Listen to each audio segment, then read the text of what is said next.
They sparkle with unmatched beauty, admired by millions around the world. But behind their glitter lies a history of blood, betrayal, and stolen empires. These jewels are not just treasures, they carry curses, untold secrets, and the cries of nations that lost them. What if I told you the crown jewels, symbols of ultimate power, are actually the darkest legacy of history? Stay with me as we uncover the truth. And don't forget to subscribe, because this is a story you will never forget. For centuries, the crown jewels have represented wealth, authority, and divine right. They shine under the lights of grand coronations, carefully guarded in vaults, admired by millions, and yet most of the people who gaze upon them know very little of the shadows they cast. Behind every glittering stone, every polished crown, and every priceless gem, there is a story not of splendor, but of blood, conquest, betrayal, and theft. When people see the sparkle, they see glory. But if one dares to look deeper, that brilliance begins to fade into something darker. It all begins in the heart of ancient empires. Long before the jewels were ever locked behind glass, the diamonds and rubies that now sit upon royal crowns were once buried in rivers and mines in distant lands,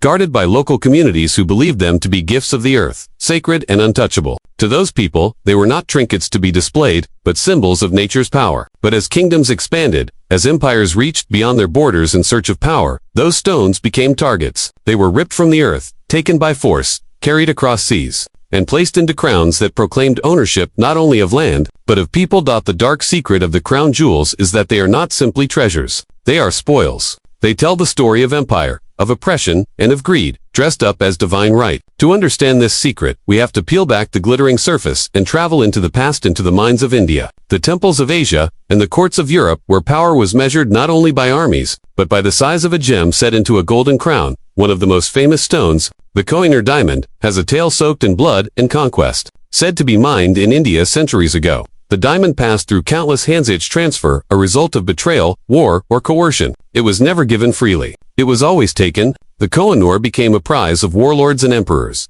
a jewel that cursed those who wore it with misfortune. And it finally found its way into the British crown during the Age of Empire. To this day, it remains one of the most contested jewels in the world, with countries demanding its return, and royal defenders insisting it is now part of their heritage. But the truth is plain. Its presence in the crown is not the result of tradition, but of conquest, and the Koh-i-Noor is not alone. Each gem in the crown jewels has its own story. Some were stolen from fallen kings, others looted from temples, others taken during colonization, where soldiers stripped palaces of their riches and carried them back to Europe as trophies. When you gaze at the scepter, adorned with some of the largest diamonds ever cut, you are looking not at craftsmanship alone, but at centuries of plunder. What makes the crown jewels so powerful is not only their material value, but the myths that have been spun around them. For centuries, monarchs presented them as divine gifts, proof that their rule was chosen by God himself. To place a crown on one's head was to claim divine authority. The jewels sparkled so brightly that people forgot to ask where they came from, or whose blood was spilled for them to exist in that form.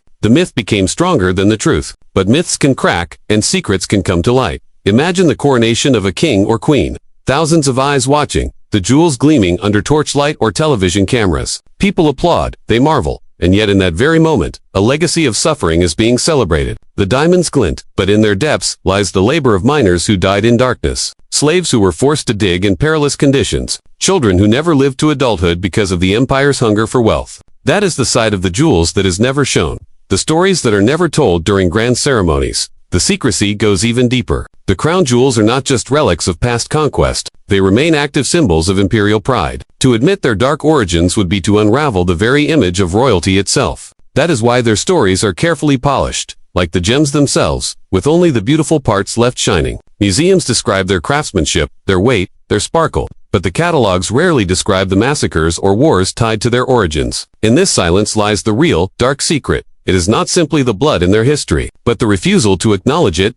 In the 19th century, as the British Empire expanded across continents, the hunger for jewels grew stronger. Soldiers in India, Africa, and beyond looted palaces and shrines. Diamonds, emeralds, sapphires all became fair game. The royal collections swelled not because of commerce or fair trade, but because of violence. Armies were not just conquering land. They were stripping entire cultures of their treasures. And in London, these treasures were recast as royal symbols, their origins erased, their meaning rewritten. The jewels, once sacred in one land, became symbols of power in another. For the people whose treasures were taken, the loss was not only material but spiritual. These jewels carried meaning. They were part of rituals, linked to gods, woven into centuries of tradition. To see them stolen and displayed as trophies was not only humiliation but erasure. To this day, countries like India, South Africa, and Iran demand the return of jewels taken from them. Each demand is met with deflection, excuses, or silence. And so the jewels remain locked away, guarded more fiercely than almost anything else in the world. But perhaps the most unsettling part of the crown jewels story is the idea of a curse. Legends say that some of these stones, especially the Koh-i-Noor, bring misfortune to any man who wears them. Historically, this has played out in uncanny ways. Rulers who possessed the stone often met violent ends,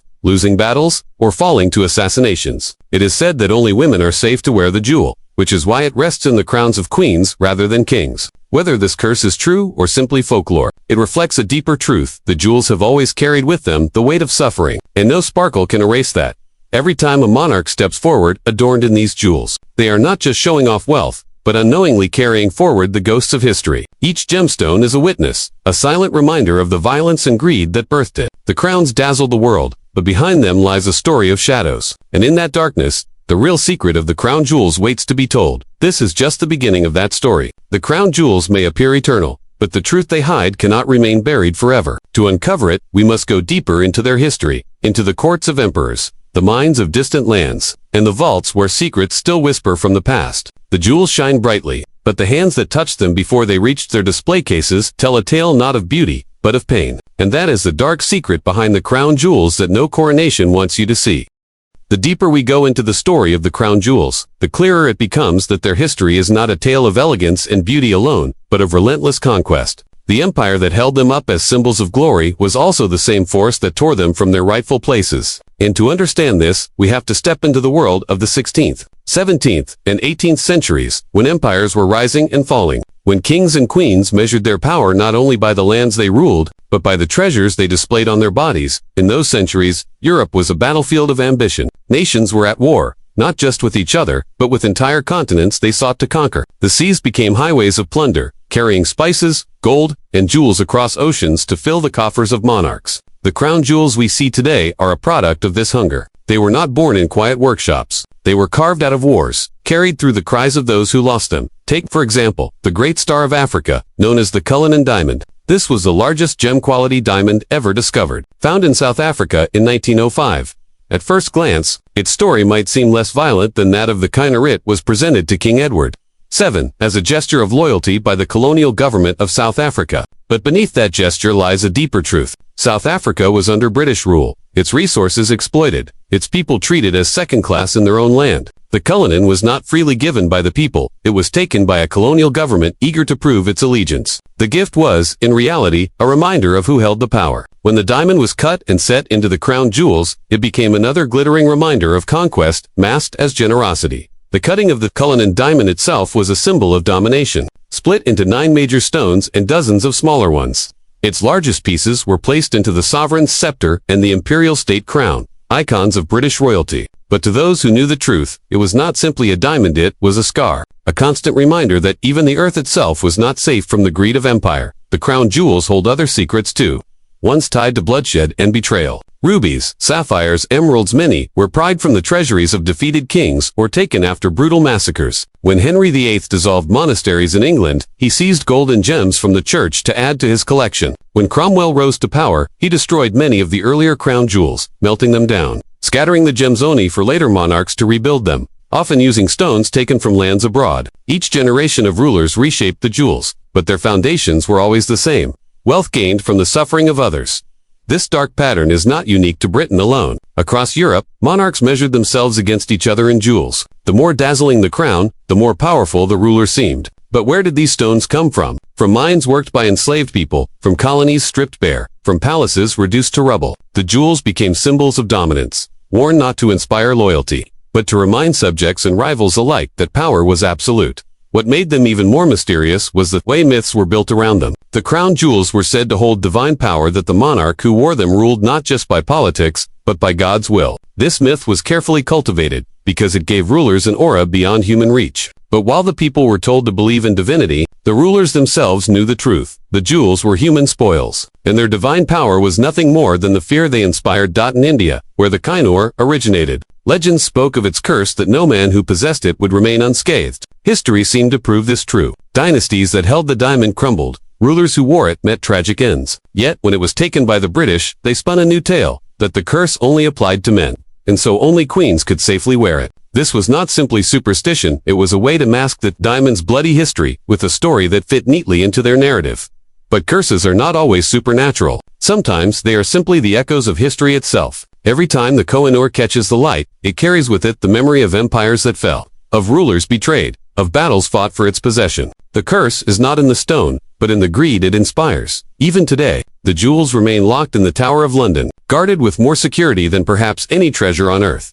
Millions visit them each year, marveling at their brilliance. But few are told the full story. The plaques speak of craftsmanship, of symbolism, of tradition, but they rarely speak of the mines in Golconda, where workers labored under brutal conditions to extract diamonds. They do not speak of the temples stripped bare, or the caravans ambushed for their treasures. The silence is deliberate, because to admit these truths would be to stain the image of monarchy with the blood of conquest. Yet the voices demanding the truth are growing louder. Countries like India, South Africa, and Nigeria have repeatedly asked for the return of their treasures. The British government has deflected, sometimes claiming that the jewels were given, sometimes arguing that they now belong to history. But can something truly belong to history if its story has been erased? Can a crown be a symbol of pride when it rests on foundations of suffering? This is the true dark secret of the crown jewels. They are not just objects of beauty, but mirrors of empire. They reflect not just the glory of monarchy, but the violence it was built upon. They are reminders that wealth often comes not from creation, but from taking. And though they sparkle in the light, they cast long shadows that stretch across centuries.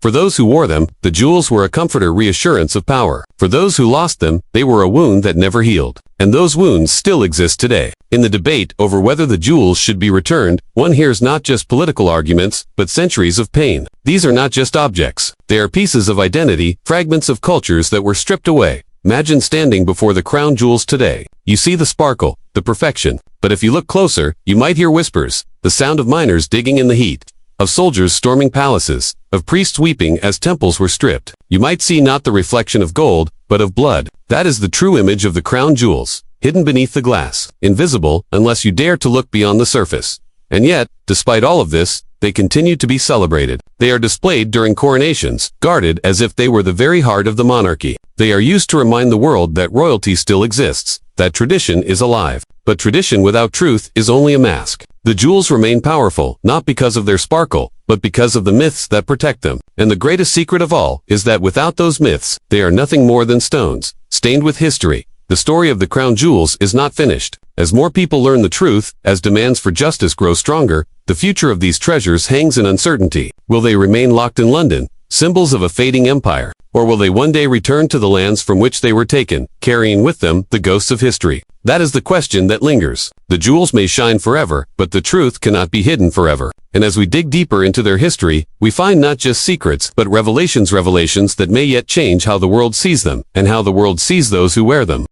The story of the crown jewels does not only belong to kings and queens. It belongs to thieves, traitors, and secret deals that unfolded behind closed doors. For centuries, the jewels were more than treasures, they were bargaining chips, weapons of diplomacy, and even bait for betrayal. And when we peel back the golden surface, what emerges is a tangled web of greed, secrecy, and shadows that still cling to the jewels today. One of the most chilling tales tied to the jewels is the way they were guarded in times of crisis. During the English Civil War, in the 17th century, Oliver Cromwell ordered that the medieval crown jewels be destroyed. The monarchy had fallen, and to erase its power, Cromwell melted down golden crowns, sold off precious stones, and scattered what was once thought untouchable. The jewels we see today are not the originals, they are replacements, rebuilt after the restoration of the monarchy. But here is the dark irony. Many of the stones used in these new creations came not from England, but from lands abroad, looted during the expansion of empire. The crown jewels as we know them were born, not from tradition, but from reinvention, stitched together with the spoils of conquest.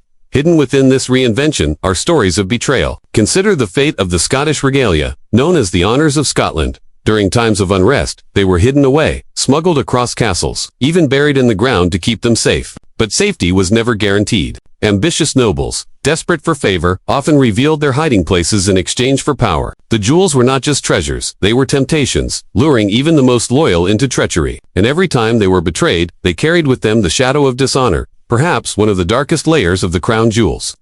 History lies in their connection to slavery. The Royal African Company, chartered in the 17th century under the English crown, played a brutal role in the transatlantic slave trade. Profits from enslaved lives were funneled into the monarchy, and with those profits came jewels, gold, and riches that now glitter in crowns and scepters. The shine of the jewels hides the suffering of millions who labored and died to sustain the empire. When a crown sparkles in the light, it does so because countless lives were extinguished in darkness.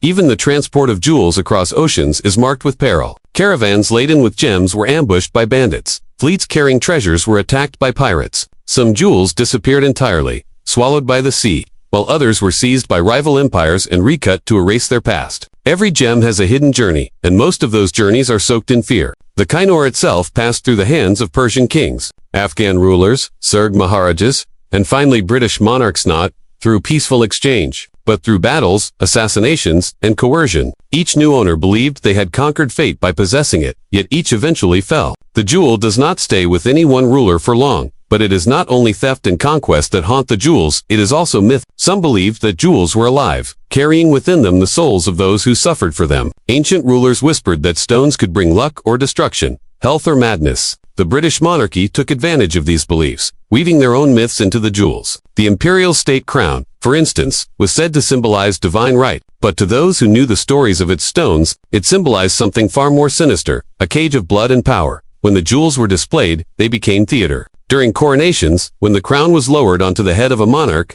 the people watching were not just seeing ceremony, they were seeing dominance. They were reminded that the crown was eternal, that rulers came and went, but the jewels remained. What they were not told was that those same jewels carried curses, that their very survival came at the cost of destruction elsewhere. The jewels were symbols of stability, but their history is anything but stable. As the empire expanded, so did its collection of treasures. In India, temples were raided. In Africa, mines were drained. From Burma to the Caribbean, precious stones and gold were pried from the earth and shipped back to Britain. Each jewel set into a crown, scepter, or orb was not chosen simply for its beauty. It was chosen to remind the world of where the empire's hand had reached. They were trophies of conquest, silently declaring, "This is ours now." But history has a way of speaking, even when silenced. Today, records of these looted treasures are being unearthed. Diaries of soldiers describe raids where sacred relics were broken open, where chests of jewels were carried off under the cries of the defeated. Letters from colonial governors boast of gifts given to the monarchy, though those gifts were wrenched from unwilling hands.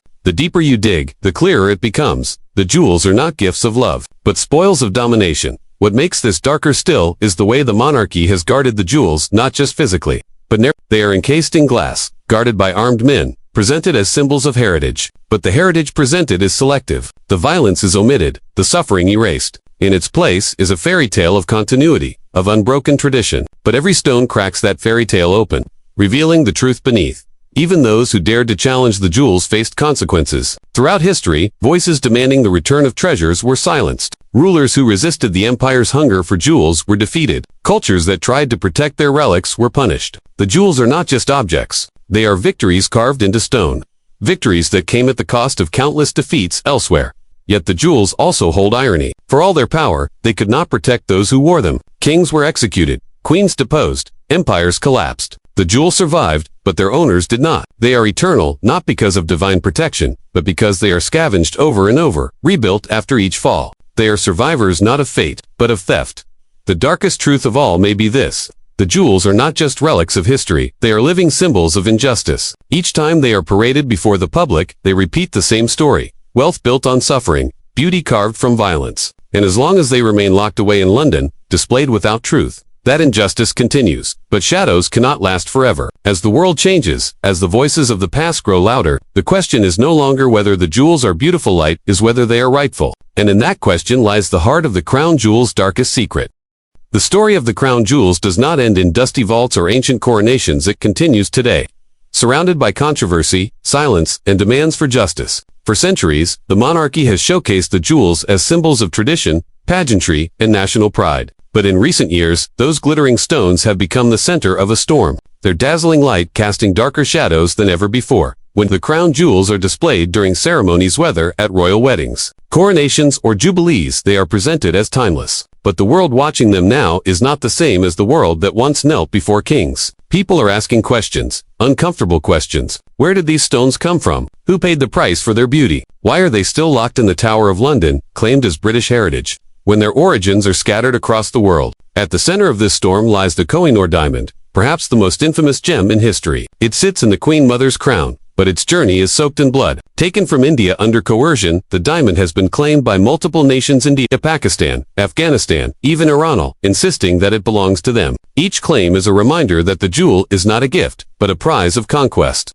The British monarchy refuses to return it, arguing that its possession is legal, that it is part of history. But history, as we've seen, is not neutral. It is written by victors. The Koh-i-Noor is no exception, and it is not alone. The Cullinan diamond, mined in South Africa, was split into multiple stones that now decorate the sovereign's scepter and the imperial state crown.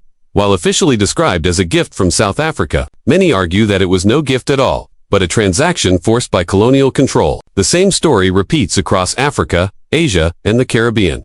Gold, diamonds, rubies, and sapphires extracted under empire, later polished and displayed as symbols of British glory. For the nations that lost them, the jewels represent wounds still unhealed. Modern historians and activists have been relentless in uncovering the hidden truths. Documents once locked away are now being studied, revealing contracts signed under duress, treasures looted during raids, and relics stripped from temples. Each discovery weakens the myth of the jewels as symbols of unity, exposing instead their role as emblems of exploitation. Museums around the world have already begun returning artifacts to their rightful homes, but the crown jewels remain untouched, guarded more fiercely than ever, as if returning them would unravel the monarchy itself. Yet, the controversy grows louder. During the coronation of King Charles III, protesters carried signs demanding the return of the jewels. For them, the glittering diamonds were not symbols of majesty, but symbols of colonial plunder. Global media echoed these voices, questioning whether the monarchy can cling to relics of conquest in an era demanding accountability. The jewels, once a source of awe, have become a source of division. Even within Britain, not everyone sees them with pride. For some, they are relics of an empire that no longer exists, relics that bind the present to a painful past. For others, they are distractions, pageantry designed to hide the inequalities of modern life. They are displayed in a tower, behind bulletproof glass, while the descendants of those who mined them struggle in poverty. The jewels sparkle, but the lives connected to them are dimmed. What makes the story even more haunting is the superstition that still clings to the jewels. The Koh-i-Noor is believed to carry a curse, said to bring misfortune to any man who wears it. Perhaps this is why it has only been worn by queens, not kings. Whether one believes in curses or not, the pattern is undeniable. Rulers who have possessed the diamond have faced downfall, exile, or assassination. The legend persists because history itself seems to support it. The crown jewels are more than treasures, they are mirrors. They reflect not only the power of monarchs, but the costs of that power. They reflect empire, conquest, slavery, and exploitation. And in today's world, where history is being re-examined, those reflections are no longer ignored. They provoke anger, grief, and calls for justice. But here lies the paradox. Despite everything, the bloodshed, the betrayal, the curses, the jewels still fascinate. Tourists line up outside the Tower of London to see them, mesmerized by their shine. Cameras focus on them during royal ceremonies, magnifying their brilliance for millions to watch. Their beauty is undeniable, their allure irresistible. The very history that condemns them also gives them power. They are beautiful because they are cursed, desirable because they are forbidden. And so, the question remains, what is the future of the crown jewels? Will they be returned to the nations that demand them? Will they remain in London, preserved as relics of empire? Or will they someday be reimagined, not as symbols of domination, but as lessons of history, openly acknowledging the suffering tied to their existence? The answer is uncertain, but one truth is clear: the jewels are not silent. They whisper through time, through coronations and protests, through myths and records. They whisper of kings and thieves, of empire and resistance, of beauty and blood. And until their story is fully told, until their shadows are faced, the crown jewels will remain what they have always been, not just treasures, but secrets carved in stone. And so, when you look at them again, whether in a photograph, on television, or in the tower itself, remember this: you are not just seeing gold and diamonds. You are seeing centuries of conquest, betrayal, and survival. You are seeing the darkest secrets of history, polished until they shine. The crown jewels will always glitter, but once you know their story, you will never see them the same way again.